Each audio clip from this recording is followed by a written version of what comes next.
This Steve Jones Show podcast is now loading.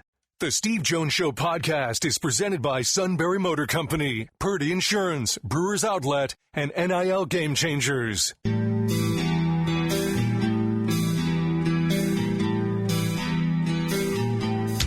Bringing you an in-depth look at Penn State sports and more. This is the Steve Jones Show on News Radio 1070 WKOK. The Steve Jones Show is presented by Purdy Insurance, Brewers Outlet, and Sunbury Motor Company. Now from the Sunbury Motor Studio, here's Steve Jones. And Sunbury Motors, 4th Street in Sunbury. Sunbury Motors Kia, it's 11 and 15 Hummels Wharf. And online at sunburymotors.com. Ford, Kia, Hyundai, the best in new inventory. Great pre-owned inventory. With the all-important Sunbury Motors guarantee, they go over every vehicle with a fine-tooth comb.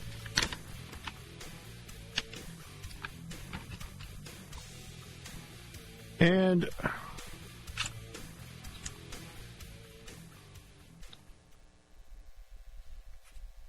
a great service department that backs it all up. Makes it really one-stop shopping.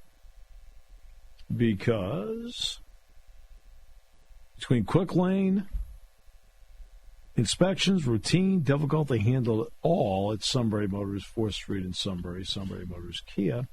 Routes 11 and 15 in Hummels Wharf, and online at sunburymotors.com. Hello, Todd. How are you today?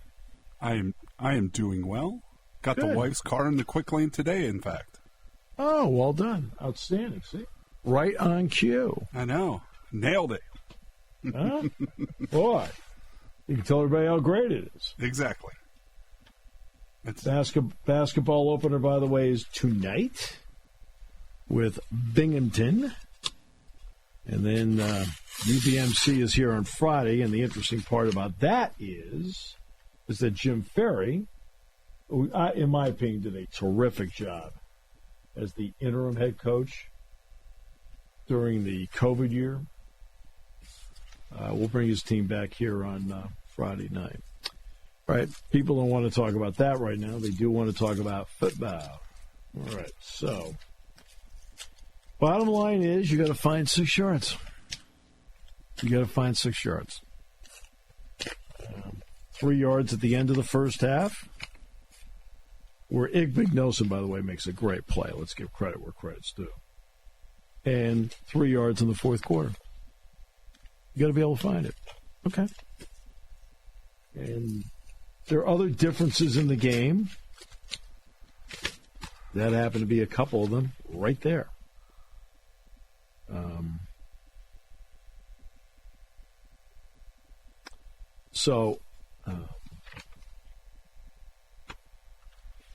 Pretty simple. You can simplify the game, but there's a bunch that goes into it. So let's get into the, quote, bunch that goes into it in a game like that. Okay? I think you can't really have a game where in the end Tyler Warren's your leading rusher and Nick Singleton's your leading receiver. It's got to be flipped. Right? So, I mean, that's one. Number two, people can discuss play calls and what you need to do, but, look, you need to knock somebody off the ball. You got to knock somebody off the ball when you're in that spot. Okay. Next, even after the goal line stand, you got a team at the 1 yard line.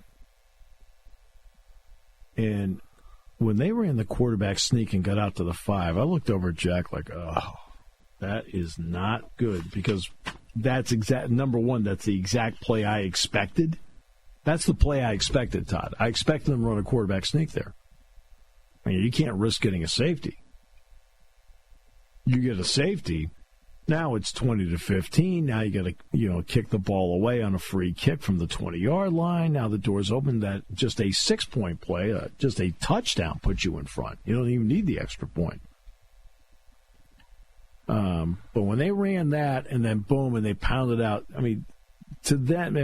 let's give credit where credit's due.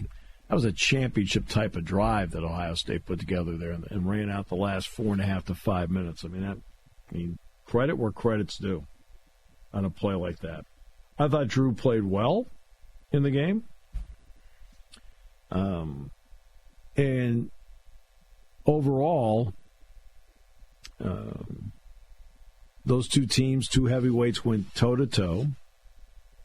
And I know people want to talk about the officiating. I will tell you right away that a play that James did not turn in to the Big Ten office, he did not turn in the taunting play. And I don't mean the Jalen Reed one. I mean the Elliott Washington one. He did not turn it in. Oh. And the reason is this, that by the letter of the law, they would have told him, he said, well, by the letter of the book, I mean, you call that. Now, so it would have been a worthless exercise for him to turn it in, so he didn't do it. My opinion is this. Number one, I wanted to ask people who were on the sideline near the play, hey, did he say something? What did he do? And they said, Steve, he didn't say anything. He didn't do anything. I said, okay. Because somebody said he did the drag across. Like, okay, let's use some common sense here for a second. Elliott Washington's on the field playing defense, right? Tate catches, slips and falls, and then Washington goes down with him. Now it's 4th down. Well, what does Washington now need to do? He's on the punt unit. He's got to go back out on the field. He's not going to the sideline because somebody. He's on the punt unit. He's one of his jobs is to block and or cover the gunner. So he stepped over him, and I said, "Well, he looked down at him." He says, "Yeah, he looked down at him because he didn't want to step on him." Like, oh, jeez. So James did not turn it in, but let me say that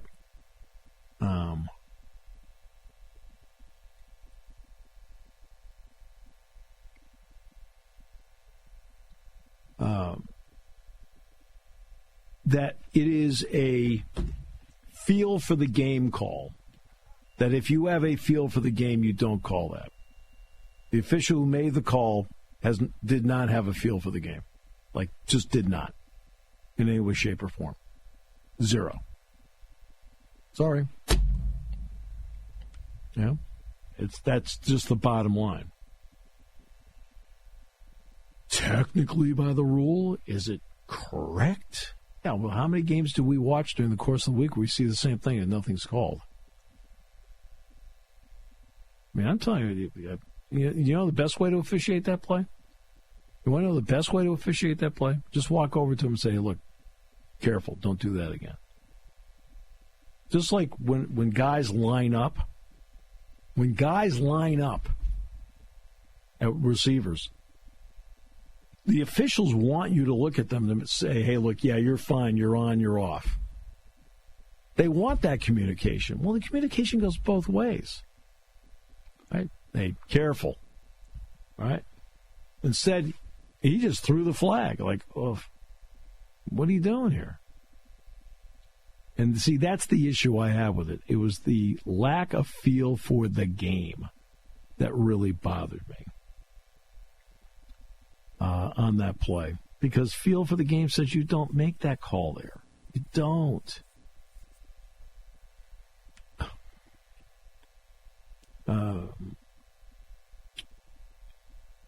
That aside, replay got involved in the game in crazy ways, but some were very positive. First of all, replay did a great job. Igbinosun makes a great play on the interception. I mean, not a good play. He makes a great play. And replay confirmed he made a great play. Because the call in the field, I think, was incomplete, right? Are we talking about the interception in the end zone? Yeah. Yeah, it was incomplete. Incomplete. And replay confirmed that, hey, you know what? He picked it off. He had that foot down on the ground, too. That was a great play by him. Well, honestly, I think his reaction might have convinced them to look at it because in real time, it looked like it looked like he just was trying to get away with something. You know what I mean? Hey, look, I caught it, and then they played the replay. I was like, oh wait, maybe he did catch it. Right. Well, and the entire bench for Ohio State too. They were like, hey, we got it, and you watch it, and you're like, you know what? He made a great play. On the Howard play, where Zakee Wheatley comes over and knocks it away and gets it through the end zone. Replay again. Great job. Comes up with the right plays. About a yard and a half out when he lost it, it went over the pylons, a touchback. Great. My biggest question on that one is how the guy that made the touchdown call saw that as a touchdown. If you look at the replay, Steve, he's looking right at the play. The ball is clearly out at the 2. Yeah. What are you looking at, brother? Did Howard's foot hit the pylon? The ball is out before anybody got to the goal line. Right, I understand. Yeah, something hit the pylon, like his knee or his.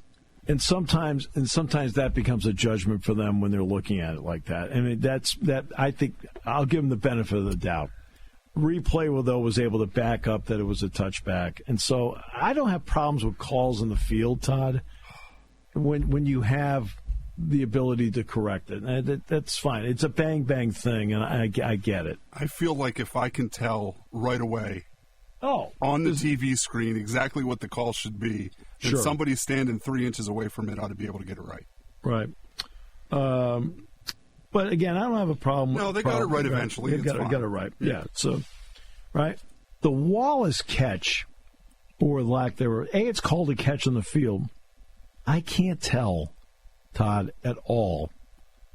Because what happens when I'm looking at the replay, and we have both the stadium monitor and we have the TV monitor in the booth, okay?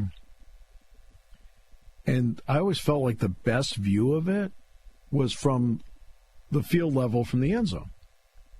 Well, the problem with the field level from the end zone is as he's in the process of going to the ground with this thing, an Ohio State player goes by.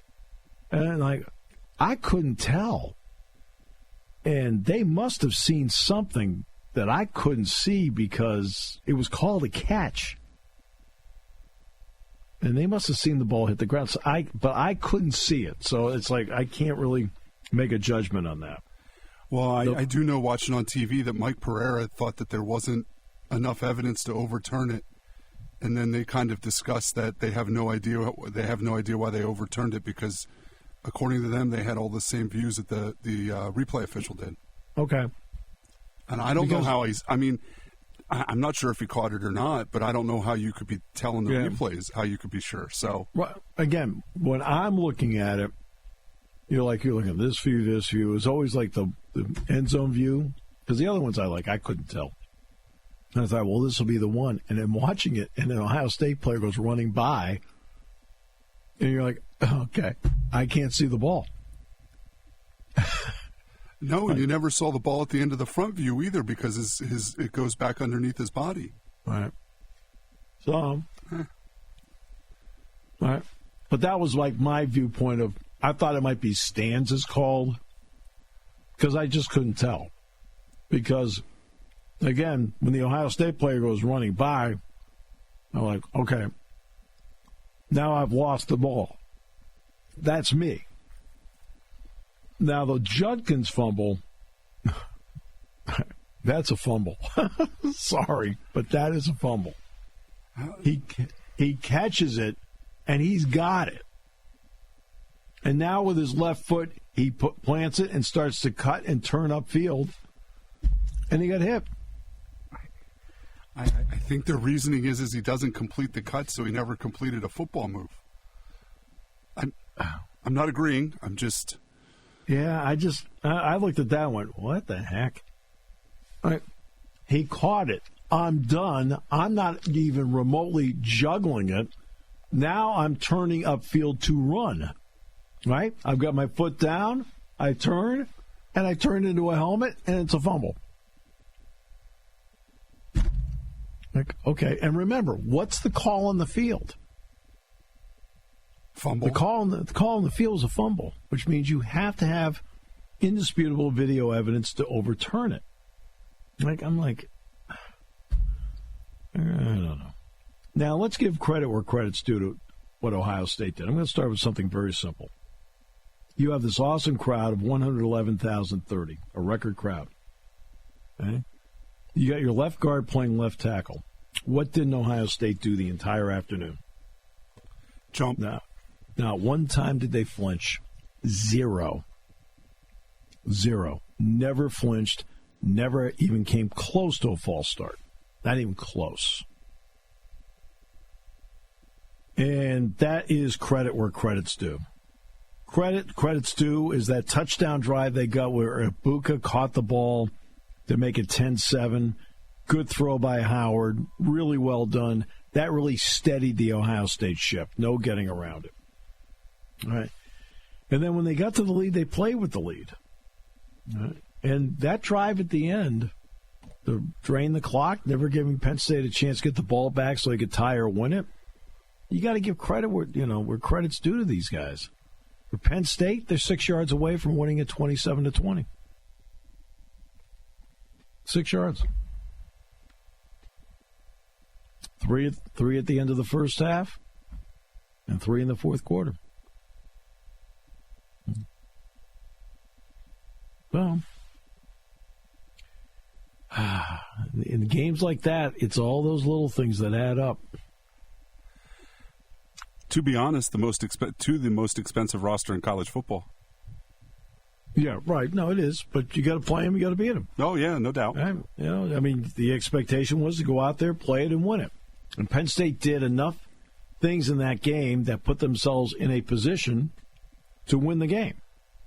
And first half, Wallace makes 2 terrific catches, including one to the 3-yard line, and then they have the interception. Galling, because you're going to take the lead going into halftime. 2, Warren makes the great run. They get it down to the 3-yard line. You're right on the doorstep where you can knock it in, and now you've got the option. You can either play to tie it or go for 2. Right? That's how close you are to winning this game. Now you've got this game, Washington, which I'll get to in a moment. In this next half hour, I'll get to it. You are now in a 4-game playoff to get to the playoff. So let's look at where they are. Tomorrow night will be interesting. Tomorrow night will be the first set of rankings that have any meaning at all. All the other rankings to this point mean 0 zip zilch. I know there's 6 in one poll, 7 in the other. That's fine. All right. But tomorrow night, the committee releases its first snapshot of the season. And remember, it's a snapshot. It is not a prediction of where teams are going to be. You're going to see both Oregon and Ohio State in the top 4. Well, at the end of the year, only one team from the Big Ten is going to get a bye. Okay? So they're just going to do the snapshot right out of the gate tomorrow. That's the beginning of it. You're going to have, there's a group of schools right now that are in the undefeated pool. It's narrow. Miami, Oregon, right? So it's very small. If you're in the one-loss pool and you're in the SEC or the Big Ten, if you're in the SEC or Indiana, I apologize, I had to mention Indiana being undefeated too. Sorry, that's on me. Right? If you're in the Big Ten or the SEC and you have one loss, you are at this hour in great shape. If you're in the 2-loss pool, it now puts judgment, committee judgment, into play as to whether you should be in or not. And 3 losses, you're out of it. That's why the Alabama-LSU game on Saturday night's an elimination game. By the way, the Purdue game in West Lafayette, 3:30 is the kick. Okay? It'll be on CBS.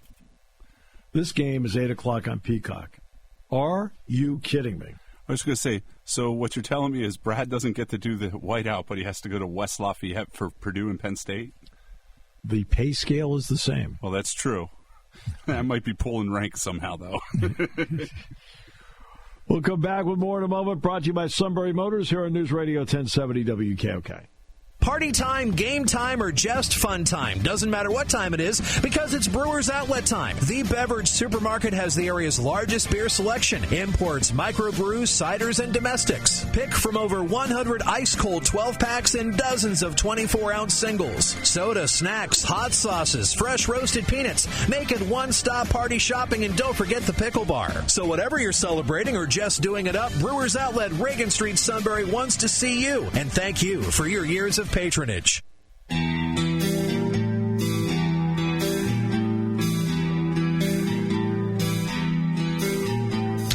Bringing you an in-depth look at Penn State sports and more. This is the Steve Jones Show on News Radio 1070 WKOK. The Steve Jones Show is presented by Sunbury Motor Company, Purdy Insurance, and Brewers Outlet.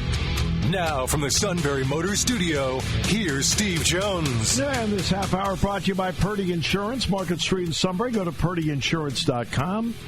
Auto, home, life, business, boat, motorcycle, suit, RV.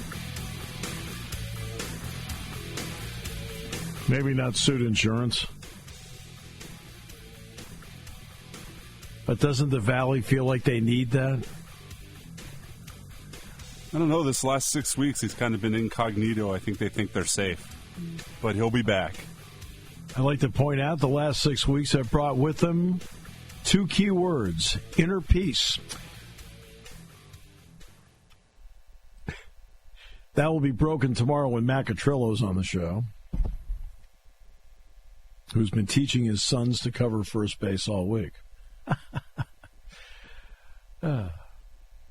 I'm going to opt out of my contract so I can get $36 million more at the end. I'd give you $35 million and give you a bonus of $1 million to $36 million if you can cover first base for the entire season. That's what I'd do. Purdy Insurance will save you money. And Purdy Insurance will make sure you're fully insured. Great people, great pros. All at Purdy Insurance. Market Street in Sunbury, go to purdyinsurance.com.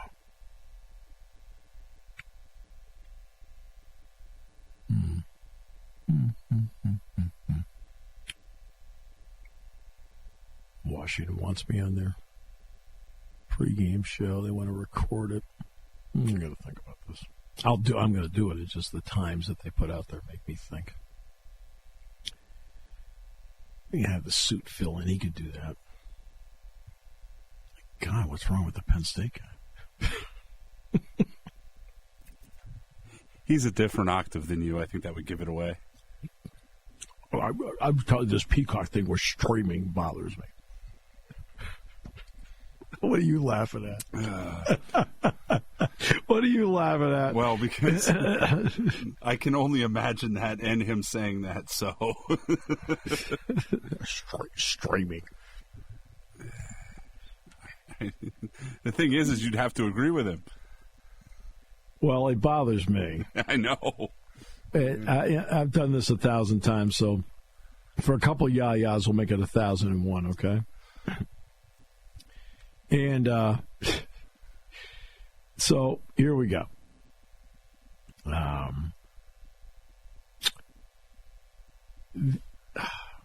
What bothers me about the streaming component is this. People who are already paying for, whether it's Hulu or cable, whatever it may be, they're now asking you to pay more to watch a game for the fans of Washington, the fans of Penn State, or somebody who just loves college football and wants to see the game. You're taking the white out and you're relegating it to streaming? Really? The entire idea to me in media, as somebody who's been in media for 45 years, is to maximize your audience. This doesn't do that. This doesn't do that at all. If anything, it cuts off millions of people that might be watching it. Is that what you want?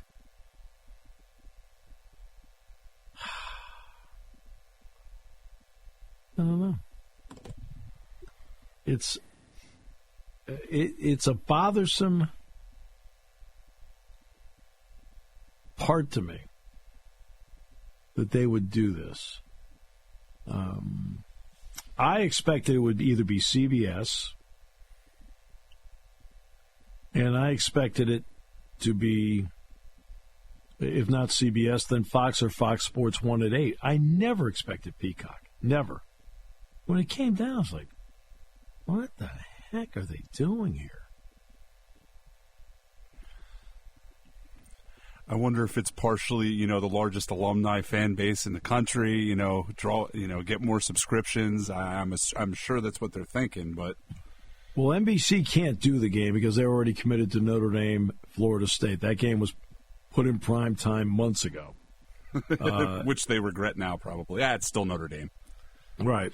But Notre Dame usually has one primetime game on NBC. This is it. And they thought Florida State was going to be a great pick, which I understand. I mean, I got it. But that's why they don't have it. But you can't keep forcing people to do something. In other words, let's take two games in particular. Penn State's playing USC. CBS is carrying the game. CBS also put the game on Paramount Plus. Great. What does that do? It maximizes your audience. People who just have streaming services and have Paramount as one of them, they can watch the game. If you're over the air or cable or your whatever provider you have as CBS, you can watch the game. Okay. When Penn State played Wisconsin, it was on NBC and Peacock. Same story. If you have cable or your provider with NBC or you have over the air, you can watch the game. And if you have Peacock, because you've decided to go the streaming route, you can get it as well. That maximizes the audience. Okay? Cutting off your nose to spite your face is no way to run a media company when you're just forcing people to pay more money to see it.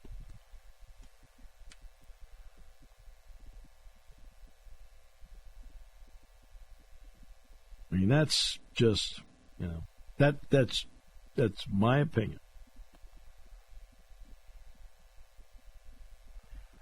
Others may disagree with me. I still have it from that darn wild card football game. Oh, yeah. No, I know. Oh, I know. I mean, that's... I don't understand the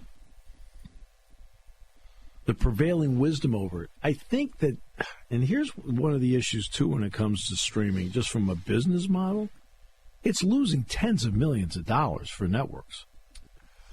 I mean, Disney's losing tens of millions. I mean, CBS has lost tens of millions. NBC's lost tens of millions of dollars over and over. I'm talking every quarter they're losing tens of millions of dollars. I was going to say, CBS is begging somebody to take Paramount off their hands. Right. And that should tell you something and tell them something, that people are not buying into it the way they thought they would. Yes, have cable. Hey, cut the cord. Well, if you look at it, yes, has there been a decline? No question. But it hasn't. But cable hasn't gone off the cliff either. And the idea of cutting cords and going streaming, by the way, has not taken off the way they thought it was going to be.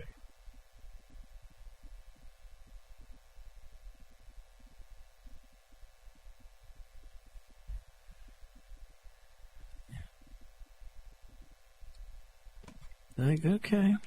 I mean, so the whiteout gets relegated to streaming. Now, it's part of the agreement. They're allowed to do it. So let's not pretend that, they're allowed to do it. It's part of the agreement.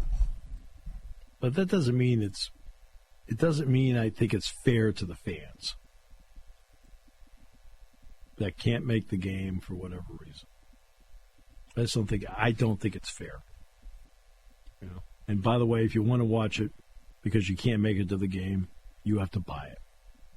What? You're already paying for cable.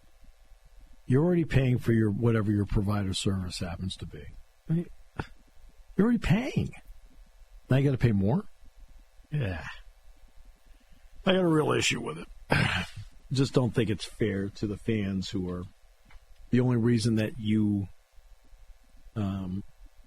wanted the Big Ten contract, NBC, is because the Big Ten has great fans who are willing to watch.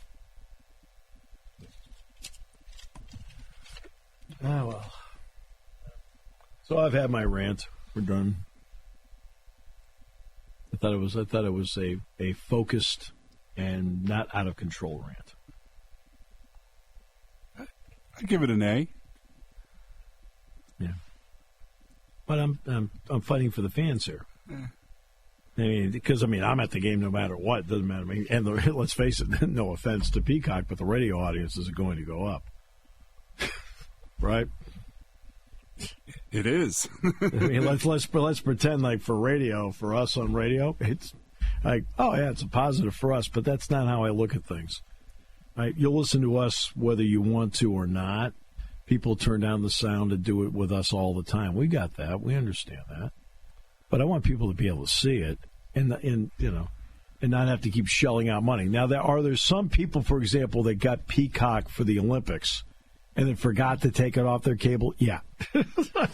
Oh, I still have it. Great. Yeah, it was a lot of fun. I watched synchronized swimming. Oh, great. Good for you. So there will be some people that accidentally still have it.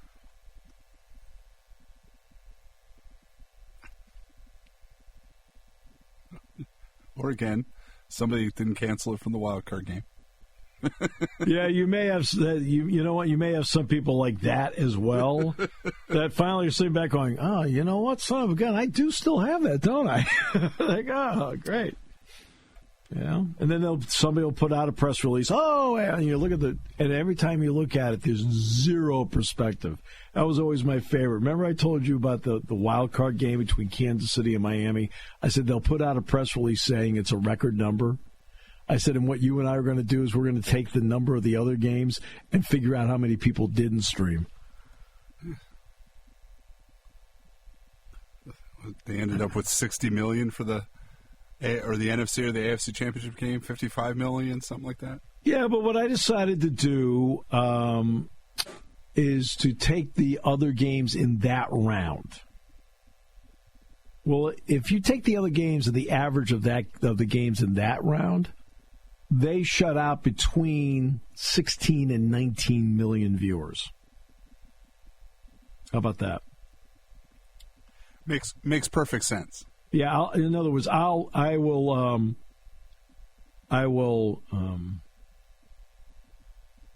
The AFC and NFC championship games to me are a different casual fan level, like who's going to the Super Bowl, as opposed to a cluster of 4 games in a weekend. Well, so we'll compare this to the rest of the cluster of the weekend. They lost about 16 to 19 million viewers and claimed it was a success because we put out a cleverly worded press release. Cleverly worded press releases, and this is not a knock on those who write them, it's their job. So please, I'm not knocking them. But those are just a bunch of gobbledygook.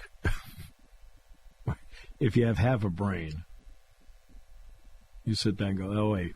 Like the comparison between the other games and that game, you and I did in 35 seconds. It's not difficult.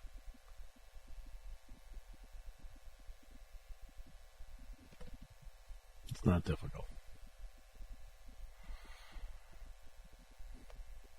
It's not, but it's also not something they want known either. Oh, of course not. That's why they put out the press release. Hey, it's the greatest, incredible. You're sitting there going, what about the other 15 to 18 million? Oh, boy. 111,030 on Saturday. They were phenomenal. Great atmosphere. And again, credit where credit's due to Ohio State. Not one time did they flinch. Not one time did the crowd get them to move. Got to give them credit. So, noon game like that. Place was juiced and alive. It was really cool. And people were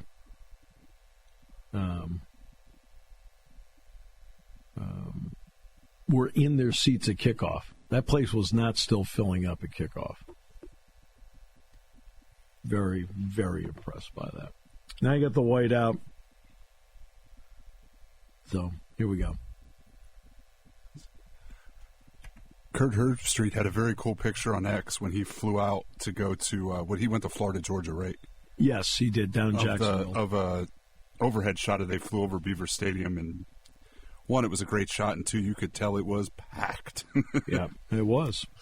It was absolutely packed, and that's great. It's just a real tribute to the great Penn State fans that were at the game, and there were some Ohio State fans. But I found interesting. Over the years, I've seen people, because obviously they're wearing scarlet, so it stands out. The number of people that are Ohio State fans that were sitting down in the rows below us were fewer than ever.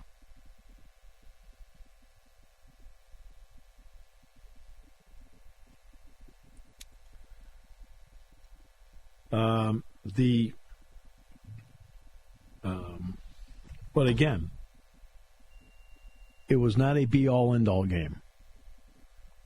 But now you want to make sure you keep your spot. You do not want to get into the opinion pool, which is 2 losses. You're in the 1-loss pool. You are securely in. Now you're fighting for home field.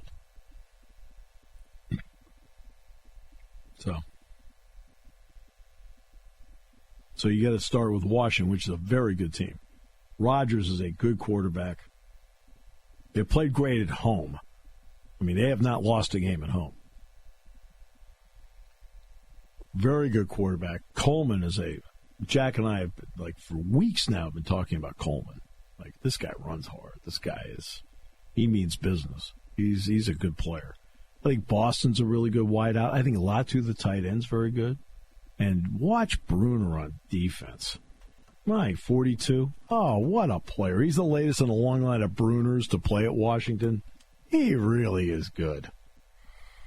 Very impressive. And they came up with a goal line stand in the waning seconds to hold off USC. USC was on the verge of winning the game. And they came up with a goal line stand to win it. All right, we'll take a break.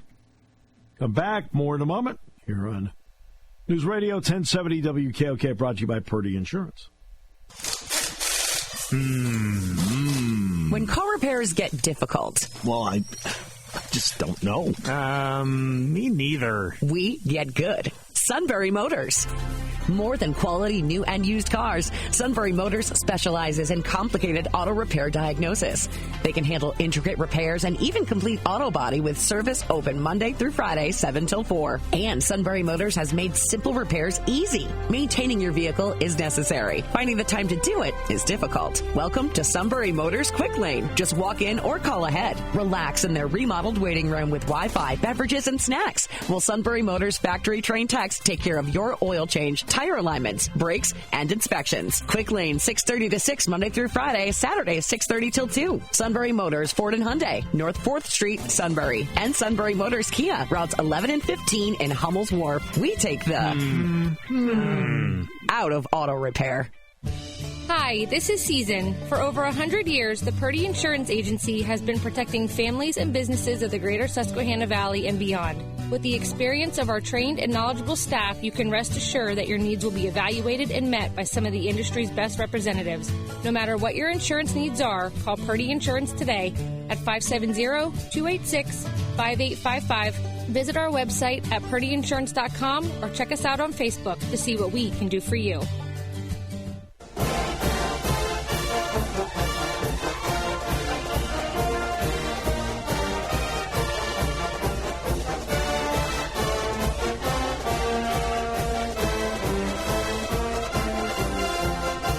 Okay. Yeah. So, Washington is a good team. Are they a great team? I'm saying a great team, but they're a good team. They are a good team. I know we're going to have Tony on the show Thursday. Yep, to open. Yeah, and hopefully I'm back by then. I've got a wonderful week. Listen to this. I had committed about a month and a half ago to speak to the Village at Penn State on Tuesday. Now it's 10:30 in the morning, so tomorrow it's no big deal. Okay. All right. We got a quarterback club on Wednesday. They decided they wanted to put a hoops club brunch on Thursday. I'm like, what? What are we doing here? I'll be back. I was going to say, at least it's brunch and not lunch like the football one, right? Or is the football one? It's the same thing. It starts at noon all right. at the Jordan Center. All right. So, I'm going to tell them about 12:50. I got to go. So, I got a little more leeway, I think, there. I was like, oh, not this week. Only because of the Village thing. If the Village thing had not been there and I had not committed to that 6 weeks ago, I wouldn't have thought twice. Well, all right, that's 2 things 1 week. But now I got one each day for 3 days in a row. I'm like, oh, darn it. Oh. It's like, okay. And it's not the issue of doing it. It's the running around to do it. You know what I mean? I got to get out of here. I got to get back. I got to do the show. You know what I mean? It's the sprint from wherever I am to get here. It's like, I don't feel like sprinting today. I just casually walk in and go, hey, how's everybody doing? You need a little mini helicopter. Yeah, something like that. It's like, and you're trying to accommodate everybody because, they're asking you for a reason. I got it. So I understand that. So you're trying not to say no to people. Got a game tonight, got a game Friday.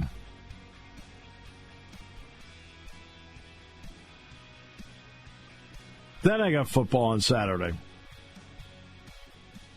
Yeah. Just being at 8 o'clock, you get to sleep in a little bit, right? Yeah, but it's November 9th. I would like to see the game. And to me, a half hour does make a difference, like 7:30. I don't understand why the 8 o'clock thing. I don't get that. It's Peacock. They could probably start at any time they wanted. You get that right. It's not going to affect the audience. That and it's daylight savings time. You could start at 6 and still get the full effect of the white out in the dark. Okay, now, very quickly, I will say this one more time.